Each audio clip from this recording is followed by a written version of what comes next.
Bonjour et bienvenue dans ce nouveau numéro, le tête-à-tête décideur consacré aujourd'hui à la formation digitale. De plus en plus d'entreprises y ont recours dans divers domaines et pour cause, la nouvelle révolution industrielle et avec la transformation digitale des entreprises implique des refontes totales de certains services, systèmes d'exploitation ou processus d'exécution. Les salariés en attendent beaucoup quand les employeurs, eux, ne savent plus où donner de la tête tant l'offre est abondante. Un marché prospère donc, et pour nous en parler, un expert, Alexandre Lecht, président d'EduFactory. Bonjour. Bonjour Linda et merci beaucoup pour cette invitation. Merci à vous d'être avec nous sur le plateau. Première question, quel état des lieux on fait aujourd'hui de la formation digitale en France ? Alors, la formation digitale est en croissance depuis plus de 20 ans maintenant. Maintenant, c'est en très forte accélération depuis une dizaine d'années. Ce qu'on a pu constater, c'est un enchaînement de révolutions dans les méthodes pédagogiques, dans les technologies utilisées. Et chacune de ces innovations annonçait grosso modo l'obsolescence quasi immédiate de l'innovation précédente. Donc on a vu, sans remonter trop loin, l'arrivée des plateformes, l'arrivée des offres catalogues qui devaient remplacer complètement la formation présentielle. Ensuite, on a vu l'arrivée des e-learning sur mesure, des serious games, c'est les jeux vidéo pédagogiques qui, eux encore, devaient remplacer. Puis on a vu l'arrivée des MOOC, c'est les formations ouvertes au grand public. Puis on a vu l'arrivée des formations sur smartphone, ce qu'on appelle le mobile learning. Puis maintenant, on parle de formation avec de l'intelligence artificielle, on parle de réalité virtuelle, de réalité augmentée. Donc nous, aujourd'hui, on considère que toutes ces solutions sont valables chez EduFactory. Donc l'état des lieux est assez simple, c'est de se dire qu'on a l'ensemble de ces solutions qui sont proposées en vrac, ce qui est une bonne chose parce que pour les responsables formation, ça veut dire qu'ils ont un panel énorme de solutions qui sont proposées, mais ça devient un casse-tête pour eux de mettre en place des programmes de formation parmi toutes ces solutions. Vous êtes aujourd'hui le président d'EduFactory. Quels sont les métiers que vous mettez à disposition de vos clients ? Alors, on souhaite accompagner nos clients à tous les stades de leur programme de formation pour leur offrir une solution à 360 degrés. Et pour faire ça, on a segmenté notre offre en 3 grands métiers. Donc, le premier métier, c'est le conseil et l'accompagnement. On va, avec nos clients, trouver les bonnes solutions, se poser devant une page blanche et réfléchir ensemble aux bonnes solutions. Ensuite, on a la création de contenu sur mesure, qui est notre cœur de métier, où on va justement sélectionner la bonne méthode, le bon format pédagogique qui correspond à la formation. Et ensuite, il y a toute la partie un peu cachée de l'iceberg qui est toutes les solutions plateformes et logiciels sur mesure qui permettent aux clients justement d'avoir un suivi, d'avoir un reporting des formations qu'ils mettent à disposition. Ça, on l'a fait, je veux dire, depuis maintenant des années et aujourd'hui dans tous les secteurs. Donc, par exemple, dans le secteur privé, on vient de le faire avec Randstad, qu'on accompagne premièrement dans une mission de conseil, d'accompagnement, et avec eux, on va les accompagner dans la création de contenu et la mise en place de la solution. On le fait dans le secteur public avec la formation des sapeurs-pompiers.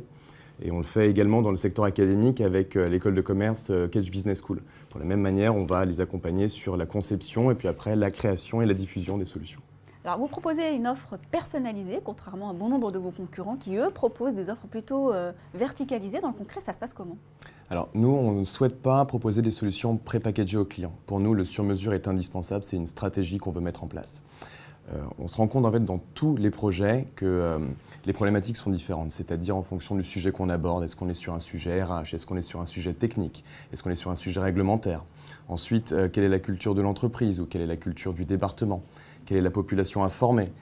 Quel est le matériel sur lequel ils vont se former? Est-ce que le parcours de formation digitale qu'on va créer va s'insérer ou non dans un parcours de présentiel?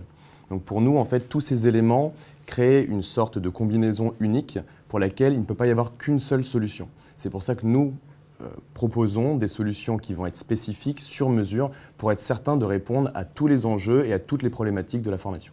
Du coup, est-ce qu'on peut en savoir davantage sur vos principales modalités de formation ?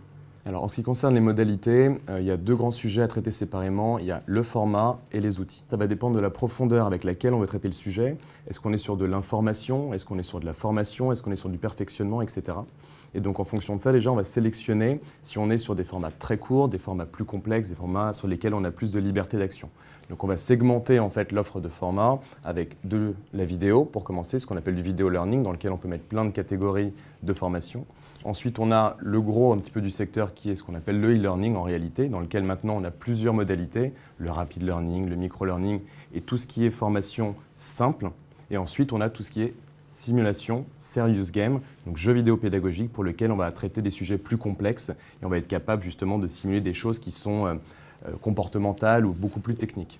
La deuxième partie, c'est la partie outils, qui est également très importante. C'est à savoir, une fois qu'on a choisi ce format, sur quoi va être diffusée la formation. Donc, de manière classique, initialement, on avait les ordinateurs. C'est ce qui avait équipé les salles de formation de manière la plus large. Après, il y a eu l'arrivée des smartphones, l'arrivée des tablettes, et aujourd'hui, on parle de casques de réalité virtuelle, et puis demain, on parle de casques de réalité augmentée. Donc, c'est notre technique, c'est comme ça qu'on fonctionne. Une partie format et une partie outils. Quelles sont les attentes et les besoins des entreprises en France aujourd'hui? Alors simplement, c'est une écoute et un accompagnement sur mesure. On nous demande souvent, parmi toutes les solutions en vrac, quelle est la bonne solution à mettre en place pour chaque entreprise. Et en réalité, il n'y a pas de réponse unique. Il n'y a pas une simple solution. Il y a un ensemble de solutions à mettre en place de manière très spécifique par entreprise. Pour nous, chez Dufactory, c'est ça, c'est être capable de piocher parmi cette trousse à outils de solutions qu'on a créée pour répondre de manière très spécifique à un besoin qui parfois peut différer de deux départements différents dans une même entreprise. Pour nous, c'est l'ADN en fait, de l'entreprise ou l'ADN de la formation qu'on va créer sur mesure. Les attentes des employés aujourd'hui, que ce soit d'ailleurs sur le fond ou sur la forme, sont-elles les mêmes que celles des employeurs? Alors aujourd'hui, on a une révolution dans les usages. C'est-à-dire que si on remonte un petit peu à 10 ou 20 ans en arrière, le monde professionnel était en avance sur le monde privé. C'est-à-dire que plus souvent, on avait un ordinateur ou un smartphone au travail et on ne l'avait pas chez soi. Donc aujourd'hui, il y a une révolution, c'est qu'on a accès à tous ces outils-là. Et donc c'est le principe de symétrie, c'est-à-dire qu'on a accès à toutes ces banques de formation, on a accès à tous ces médias, tous ces réseaux sociaux pour se former. Et ce principe de symétrie dit que quand on arrive sur son lieu de travail, on veut avoir le même niveau d'exigence et le même niveau de formation. Donc non seulement on a un changement dans les usages, mais en plus de ça, la formation, les attentes, c'est dans l'immédiateté, si on peut dire. C'est-à-dire qu'on passe de la formation en bloc, où tout était disponible dans des catalogues de formation, à de la formation en flux, où aujourd'hui on a besoin de se former de manière immédiate et de manière opérationnelle très rapidement. Ça, c'est vraiment pour la partie salarié. Maintenant, pour la partie employeur, pour les services de formation, leur préoccupation à eux, c'est d'être capable de mesurer avec tous ces outils la montée en compétences, l'efficacité des programmes de formation qui ont été mis en place. Du coup, quels seraient les enjeux de la profession à moyen et long terme et les chantiers à venir aussi? Alors, sans dévoiler trop de notre stratégie, notre objectif, c'est d'évaluer la performance et la montée en compétences des collaborateurs via les solutions qu'on propose. Pour faire ça, il y a une réponse un peu à 3 vitesses pour l'amélioration des programmes de formation. La première, c'est sur les contenus intelligents, c'est-à-dire que ce qu'on va proposer comme contenu va intégrer des nouvelles technologies, des nouvelles méthodes. On parle beaucoup aujourd'hui de neurosciences, qui est vraiment la professionnalisation en fait de la profession, et dans lequel on va utiliser des nouvelles techniques pour rendre les contenus plus intelligents. Donc on parle beaucoup de gamification, on va parler beaucoup de scénarisation des formations, on va parler beaucoup de méthodes pédagogiques variées pour être capable de faire en sorte que les apprenants retiennent mieux et plus vite. Ensuite, il y a une réponse sur les outils de diffusion.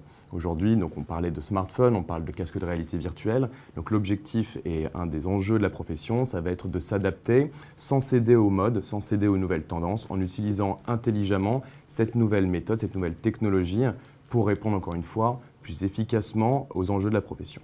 Et la troisième réponse, ça va être sur toute la partie plateforme, les plateformes intelligentes qui vont vous suggérer du contenu de manière intelligente, un petit peu comme on voit sur un Amazon qui va suggérer des ventes, qui va s'adapter en fonction du comportement de l'apprenant, en fonction de ses capacités cognitives, lui suggérer une formation ou un format de formation bien spécifique et sur mesure. Quelle place tiendra l'intelligence artificielle dans la formation de demain ? Alors l'intelligence artificielle pour nous, elle va impacter toute la formation à tous les niveaux. Premièrement, en amont.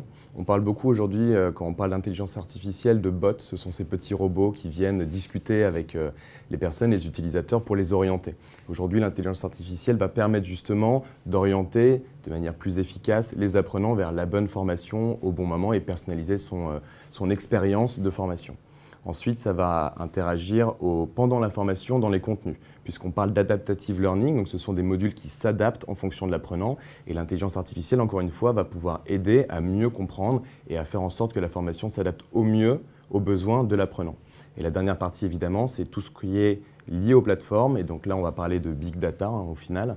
Et encore une fois, l'intelligence artificielle va venir analyser tous les résultats, va venir analyser les comportements pour pouvoir tirer des grandes tendances qui feront évoluer tout le secteur. Merci infiniment pour votre intervention. Merci Linda. Merci à vous de nous avoir suivis. On se retrouve bientôt pour un prochain numéro, le tête-à-tête décideur, sur bfmbusiness.com bien sûr.